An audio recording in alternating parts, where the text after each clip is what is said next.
Hello everyone, this is Mohan Bhai. Welcome to my YouTube channel. So NCERT సిరీస్లో భాగంగా ఈ వీడియోలో మనం క్లాస్ 6th జియోగ్రఫీకి సంబంధించి చాప్టర్ 3 గురించి డిస్కస్ చేసుకోబోతున్నాం. సో చాప్టర్ నేమ్ వచ్చేసి motions off the earth. So మనకి ఎర్త్కి 2 మోషన్స్ ఉన్నాయి. ఒకటి రొటేషను, ఇంకొకటి రెవల్యూషను. సో రొటేషన్ అంటే భూమి తన చుట్టూ తిరగడాన్ని వెస్ట్ నుంచి ఈస్ట్ డైరెక్షన్లో దాన్ని రొటేషన్ అంటాము. అదే భూమి సూర్యుని చుట్టూ తిరగడాన్ని రెవల్యూషన్ అంటాం. సో 2 టైప్స్ ఆఫ్ మోషన్స్ అనేవి ఉన్నాయి మనకి. సో భూమికి యాక్సిస్ అనేది ఉంటుంది. సో టిల్టెడ్ యాక్సిస్ అనేది ఉంటుంది. సో భూమికి చూసినట్టయితే మనకి నార్త్ పోల్ నుంచి సౌత్ పోల్కి ఈ విధంగా టిల్టెడ్ యాక్సిస్ అనేది ఉంటుంది. ఈ టిల్టెడ్ యాక్సిస్ అనేది ఆర్బిటల్ ప్లేన్కి ప్లానెట్స్ అన్నీ కూడా ఆర్బిట్లో తిరుగుతూ ఉంటాయి కదా. సో ఈ ఆర్బిట్ అనేది తిరుగుతున్న ఆర్బిట్కి ఏదైతే ప్లేన్ ఆర్బిట్కి సమాంతరంగా ఆ ప్లేన్ని ఫామ్ చేస్తుందో దాన్ని ఆర్బిటల్ ప్లేన్ అంటాము.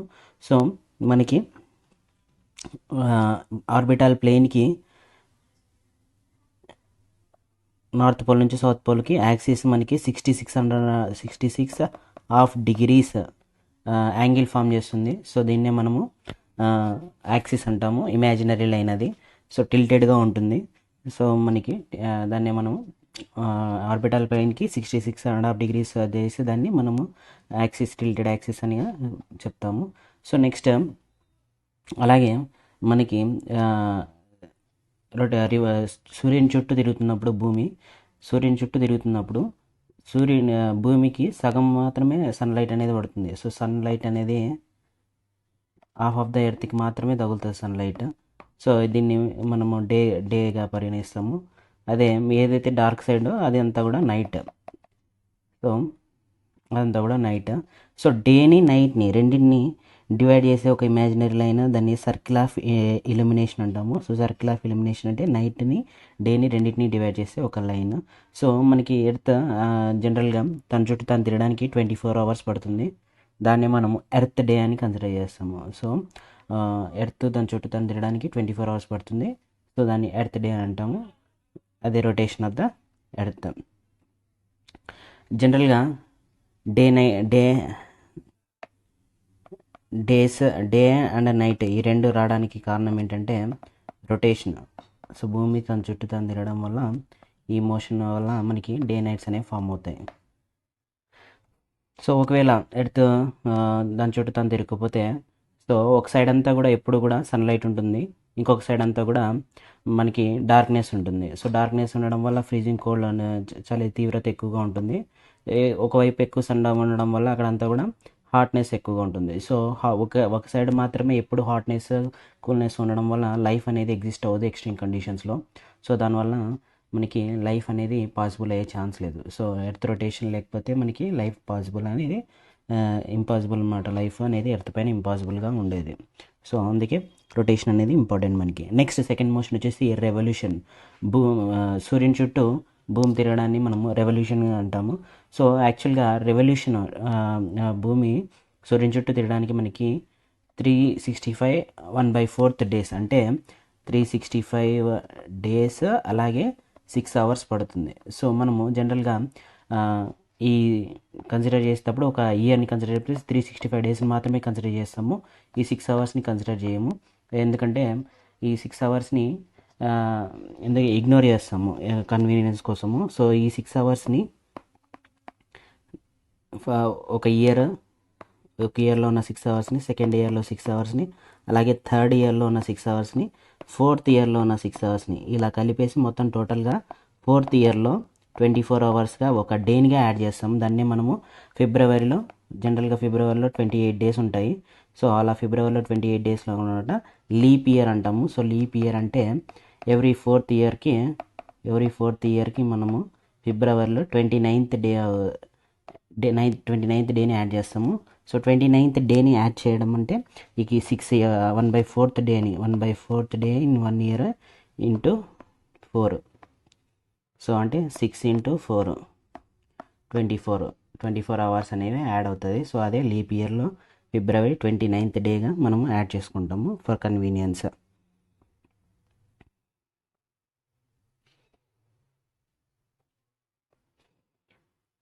సో భూమి కూడా మనకి సూర్యుని చుట్టూ ఎలిప్టికల్ ఆర్బిట్లో ఉంటుంది. సో స్పెరికల్లో ఉండకుండా సో ఎలిప్టికల్ ఆర్బిట్ అంటాం దీన్ని.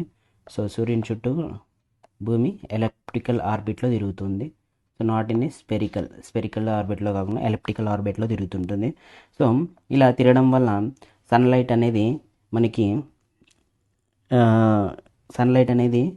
కొన్ని ఏరియాస్లో ఎర్త్ పైన కొన్ని ఏరియాస్లో మాత్రమే పడుతుంది. దానివల్ల సీజనల్ చేంజెస్ అనేవి వస్తాయి.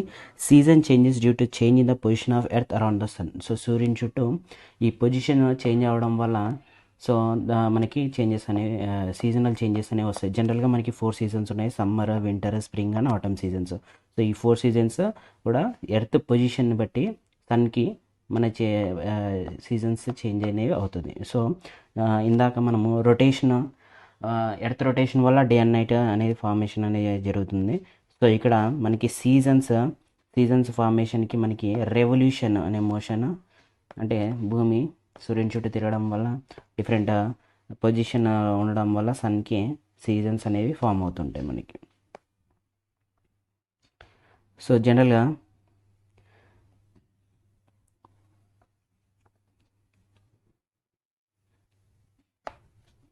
సూర్యునికి లాంగెస్ట్ డేస్, అంటే సూర్యుని చుట్టూ భూమి తిరిగేటప్పుడు మనకి లాంగెస్ట్ డే, షార్టెస్ట్ నైట్ అంటే నైట్ తక్కువగా ఉంటుంది, డే ఎక్కువ ఉంటుంది. ఇది సమ్మర్లో ఉంటుంది. దాన్ని మనం సమ్మర్ సాల్స్టిస్ అంటాము. సమ్మర్ సాల్స్టిస్ అంటే సన్లైట్ అనేది ట్రాపిక్ ఆఫ్ క్యాన్సర్ పైన డైరెక్ట్గా పడుతుంది. అంటే 33.5 degrees నార్థన్ లాటిట్యూడ్ అయిన ట్రాపిక్ ఆఫ్ క్యాన్సర్ పైన డైరెక్ట్ సన్లైట్ పడడం వల్ల ట్రాపిక్ ఆఫ్ క్యాప్రికాన్ అనేది సదరన్ హెమిస్ఫియర్లో ఉన్న దానికి సన్లైట్ అనేది తక్కువ పడుతుంది. సో ఇక్కడ సదరన్ హెమిస్ఫియర్లో వింటర్ ఉంటుంది, నార్థన్ హెమిస్ఫియర్లో మనకి సమ్మర్ ఉంటుంది. సో సమ్మర్లో లాంగెస్ట్ డే ఉంటుంది, షార్టెస్ట్ నైట్ ఉంటుంది. సో దీన్ని మనం సమ్మర్ సాల్స్టిస్ అంటాం. సో సమ్మర్ సాల్స్టిస్కి quite opposite winter solstice. So ఇది 22 డిసెంబర్లో జరుగుతుంది. సో లాంగెస్ట్ నైట్ ఉంటుంది, అంటే వింటర్లో లాంగెస్ట్ నైట్ ఉంటుంది, షార్టెస్ట్ డే ఉంటుంది.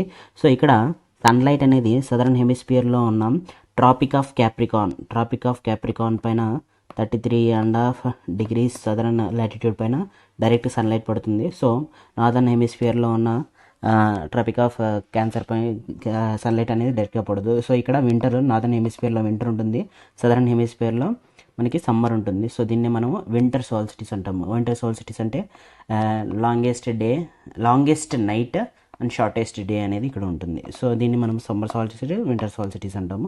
నెక్స్ట్ అలా కాకుండా మనకి డే నైట్స్ ఈక్వల్ టైంలో డే నైట్ ఈక్వల్ టైమింగ్ ఉంటే దాన్ని మనం ఈక్వినాక్స్ అంటాము.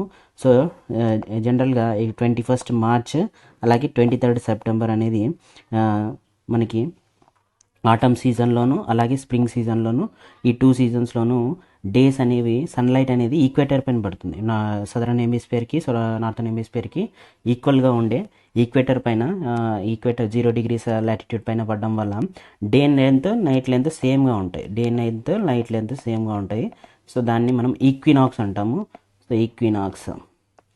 సో 23 సెప్టెంబర్ అయితే స్ప్రింగ్ సీజన్లో ఉంటుంది, 21 మార్చ్ అంటే ఆటమ్ సీజన్లో ఉంటుంది.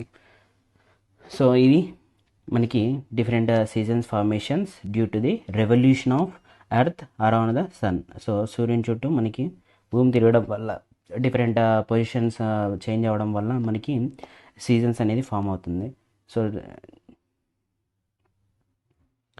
మనకి ఈ చాప్టర్లో రొటేషన్ రెవల్యూషన్ అని చూసాము. సో రొటేషన్ అంటే డే అండ్ నైట్ ఫార్మేషన్కి ఉపయోగపడుతుంది, డే అండ్ నైట్. అదే రెవల్యూషన్ అయితే సీజన్స్ డిఫరెంట్ సీజన్స్ ఫామ్ అవడానికి రెవల్యూషన్ అనేది important. So thanks for watching. Next వీడియోలో మళ్ళీ